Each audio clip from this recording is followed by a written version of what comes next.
ይህን ታሪክ ለመንገር በጣም ተቸግሬያለሁ።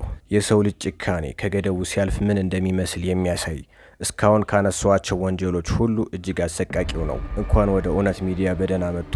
ዛሬ የምናነሳው ወንጀል በጣም አሰቃቂ ነው። ይህ ታሪክ ከባድና ለተመልካች የማይመቹ አስደንጋጭ ይዘቶችን ይዟል። ካላስቻላችሁ ቪዲዮውን ያቆሙ። ይህ ታሪክ ግን መነገር ያለበት ታሪክ ስለሆነ እንጀምራለን። እንደ ሁልጊዜው ሁሉ ተጨማሪ ስራዎችን ማየት ከፈለጉ እባክዎን ይህንን ቪዲዮ ላይክ ያርጉ እና ከታች አስተያየት ይጻፉልኝ። እንዲሁም ለዚህ ቻናል አዲስ የሆናችሁ ሰብስክራይብ ማድረግ ትችላላችሁ። አመሰግናለሁ።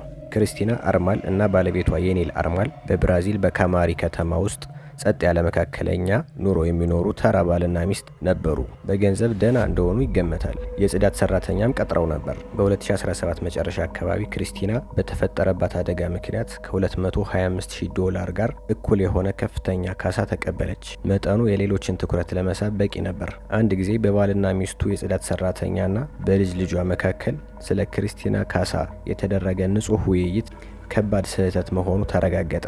የልጅ ልጁ ዳንኤል ሳንቶስ ኤንዜ ወይም ካርሎስ አልቤርቶ ኖሬስ ከ3 ታዳጊ ወንዶች ጋር በመሆን አርማልስን ገንዘቡን ለመዝረፍ አሰቃቂ እቅድ አወጡ።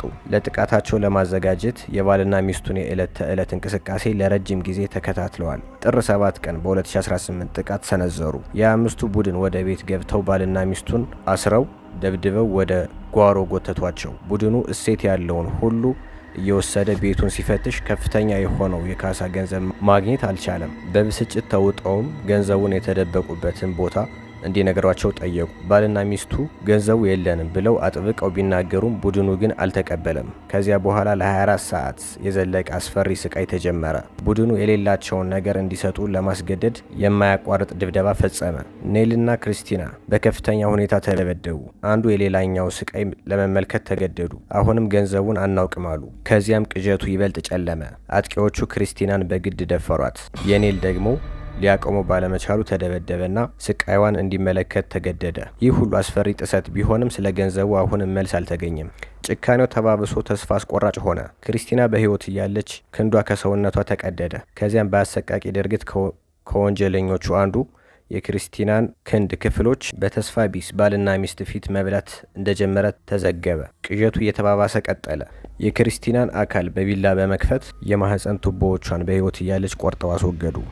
አንዳንድ የቡድኑ አባላት ከዚያም በድንጋጤ በተዋጡት ባልና ሚስት ፊት የአካሏን ክፍሎች መብላት ጀመሩ። በዚህ ጊዜ ገንዘቡን ማግኘት እንደማይችሉ ግልጽ ነበር።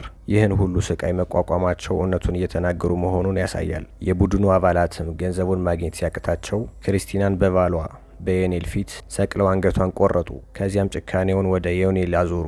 ሆዱን በተደጋጋሚ በቢላ ወጉት።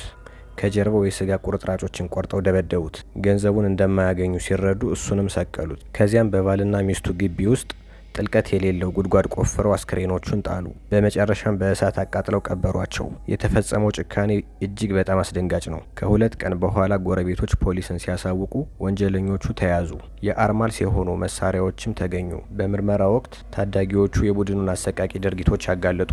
ሁሉም ዝርፊያ፣ ስቃይ፣ ግድያ፣ አስገድዶ መድፈርና ሌሎች ክሶች ቀርበውባቸዋል። ታዳጊዎቹ 3 ዓመት የህፃናት ማቆያ ቤት ቅጣት ተጥሎባቸዋል። ለአዋቂዎቹ የተሰጠው ፍርድ ግልጽ ባይሆንም ዳንኤልና ካርሎስ በእስር ቤት ውስጥ በግዳጅ የአፍ ወሲብ እንዲፈጽሙ እና እንዲደበደቡ የተደረጉበት ቪዲዮ ወጥቷል። ይህ የሚያሳየው ወንጀለኞቹ እንኳን በእነዚህ አሰቃቂ ድርጊቶች ተጸይፈው ነበር፣ አንዳቸውም ጸጸት አላሳዩ። ምንም እንኳን ጉዳዩ ለማቅረብ አጭር ቢሆንም ክብደቱ የማይካድ ነው። የዛሬው ታሪክ የሰው ልጅ ጭካኔ ድንበር የለሽ መሆኑን ያሳየናል። ለክርስቲናና ለየኔል አርማል ነፍስ እረፍትን እየተመኘን ይህን የመሰለ አስቸጋሪ ታሪክ እስከ መጨረሻው ስለተከታተሉን እናመሰግናለን። አስተያየታችሁ ለእኛ በጣም ጠቃሚ ነው። የዚህን ወንጀል ክብደት እንዴት ተመለከታችሁት? ከታች ባለው ኮሜንት ቦታ ላይ ሀሳባችሁን አስቀምጡልን። ቪዲዮውን ላይክ በማድረግ ለሌሎችም ሼር በማድረግ እና ቻናላችንን ሰብስክራይብ በማድረግ የደውል ምልክቷን በመጫን ድጋፍ ያደርጉልን። በሌላ ጊዜ ሌላ አስገራሚ ታሪክ ይዤላችሁ እስክመጣ ድረስ ጤና ይስጥልኝ።